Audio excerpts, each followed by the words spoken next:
बच्चों अभ्यास 9 भी पूरी तरह खत्म हो गया। ठीक है बच्चों, चलिए स्टार्ट करते हैं अभ्यास 9 सी। चलिए बच्चों क्वेश्चन नंबर फर्स्ट देख लेते हैं। निम्नांकित चित्रों में दो रेखाओं एल और एम को एक तिर्यक रेखा टी काटती है। देखिए इसमें दो रेखाएं हैं एल और एम, ठीक है ना। इन दोनों की एक तिर्यक रेखा काटती है जिसका नाम है टी, ठीक है ना। तो ये काटती है एक तिर्यक रेखा, ये दो रेखाएं हैं, ठीक है ना। चलिए आगे पढ़ते हैं। कुछ कोणों के माप लिए लिखे गए हैं, यानी कुछ कोण है इनके माप लिखे गए, जैसे 50 डिग्री हो गया, 120 डिग्री हो गया, 125 डिग्री हो गया, 60 डिग्री हो गया, ठीक है। तो ऐसे इनके माप लिखे गए हैं। बताइए कि क्या एल और एम समांतर हैं, यानी कि हमें ये बताना ये दोनों समांतर हैं या नहीं। यदि हाँ तो इसका भी कारण बताइए और नहीं तो इसका भी कारण बताइए।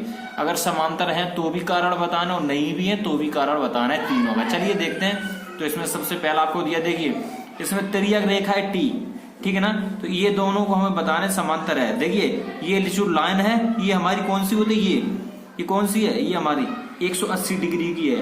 कौन सी, यहाँ से सीधी देख ली है 180 है, सीधी लाइन 180 की होती है। तो 180 में एक अगर ये 50 हो गया तो ये मेरा कितना बचा, ये 50 हो गया तो ये मेरा कितना बचा 130 डिग्री हो गया, 180 डिग्री।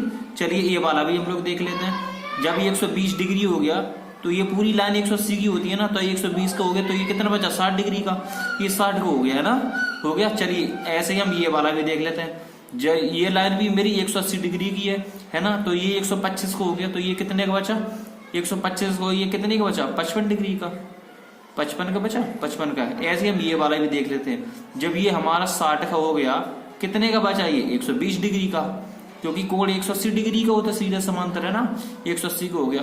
अब ये वाला देख लेते हैं। ये वाला देखिए ये टी काट रही है इन लोगों को, तो ये 35 डिग्री का है क्योंकि ये 180 लाइन की लाइन है 180 की।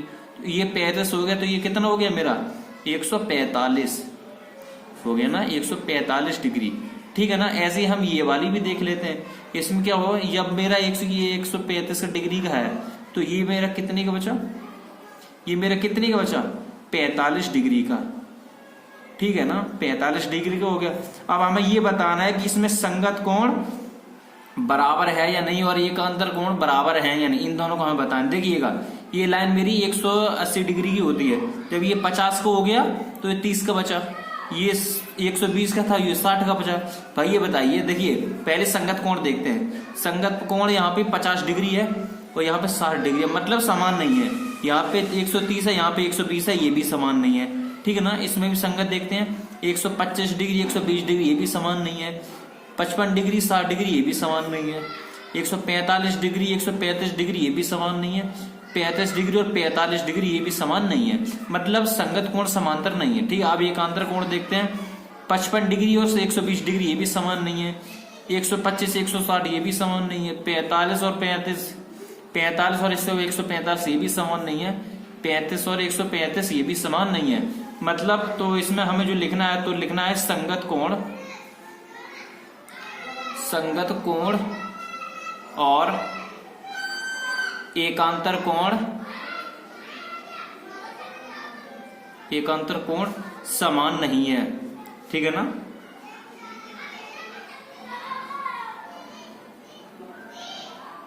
समांतर नहीं है, बस आपको यही लिखना था, ठीक है बच्चों। चलिए क्वेश्चन नंबर सेकंड देखते हैं। चलिए बच्चों क्वेश्चन नंबर सेकंड देख लेते हैं। चित्र में ए बी समांतर सी डी, यानी कि ए बी और सी डी क्या है, दोनों समान है। तो इसमें ये समान का चिन्ह जो दोनों को समान दर्शा रहा है, ए बी और समान सी डी, यानी कि ये दोनों लाइनें हैं आपस में समान है, ठीक है। और आगे दे रहा है सी डी समांतर ई एफ, तो ये दोनों समान है तो सी डी और ई एफ भी समान है, ये दोनों समान है तो ये दोनों भी आपस में समान है।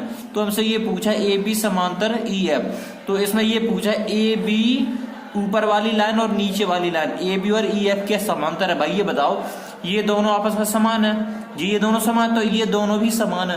अब ये बताने कि ये दोनों समान है क्योंकि ये यहाँ से समान तक चली आ रही है, तो ये भी तो आपस में समान ही होगी ना। तो आपको इसका जो आंसर वो देना है। अतः ए बी समांतर कौन सी, ए बी और ई एफ भी क्या समान है, ई एफ संगत कोण समान है, बस यही आपको लिखना था। देखिए एक बार फिर समझ लीजिए, ए बी समांतर सी डी, यानी कि ए बी और सी डी ये दोनों लाइनें क्या है, ए बी और सी डी आपस में समान है, ठीक है। सी डी और ई एफ, यानी सी डी और ई एफ भी समान, तो ये बताना है कि ए बी और ई एफ तो पहली और से दूसरी ये वाली लास्ट वाली समान है भाई। जब यहां से लास्ट तक समान चली आ रही है तो भाई ये भी तो समान ही होगी ना, होगी या नहीं होगी। तो बस आपको ये लिखना था, आता ए बी और ई एफ संगत कोण है जो समान है, संगत मतलब समझ जो एक साथ है, यानी जो समान है, ठीक है बच्चों, समझ में आया। चलिए क्वेश्चन नंबर 3 देख लेते हैं।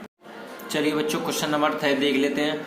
चित्र में कोण L, कोण 1 और कोण 2 समान है, यानी कि एक जो चित्र दिया है उसमें कोण L1 है, ये मतलब कोण 1 है और कोण 2 है, ये L नहीं ये कोण है, कोण 1 और कोण 2 दोनों क्या है, समान है, ठीक है ना। जैसे मान लो अगर ये 120 डिग्री का है तो भाई समान बोला है तो ये भी तो 120 डिग्री का होगा ना, क्योंकि समान बोला है तो दोनों समान है, ठीक है ना। और उसके बाद देखते हैं कारण बताई जिससे यह सिद्ध हो सके कि L समान और M, यानी ये दोनों समान है, कारण बताइए। अब ये बताइए भाई ये कोण 1 है, ये कोण 2 है, ठीक है ना। अगर ये 120 डिग्री का होगा भाई तो ये भी तो 120 ही डिग्री का होगा ना, तो आपको यही बताना है। अतः L और समान M दोनों कोण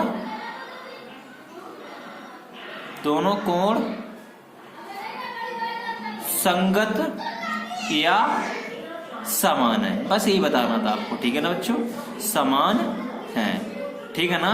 कोण 1 और कोण 2 भाई उसमें जब बोला है कि समान है तो यानी कि ये 120 का होगा तो ये भी 120 का ही होगा, है ना। तो समान है तो आपको ये लिखना था कोण ये L और M, रेखा L और रेखा M दोनों क्या समांतर आया था, दोनों कोण संगत या समान है। बच्ची हो गया आपका आंसर, ठीक है बच्चों आपका 9C हो गया खत्म, ठीक है बच्चों। चलिए बच्चों मिलते हैं अभ्यास 9D में, तब तक के लिए वीडियो देखते रहिएगा।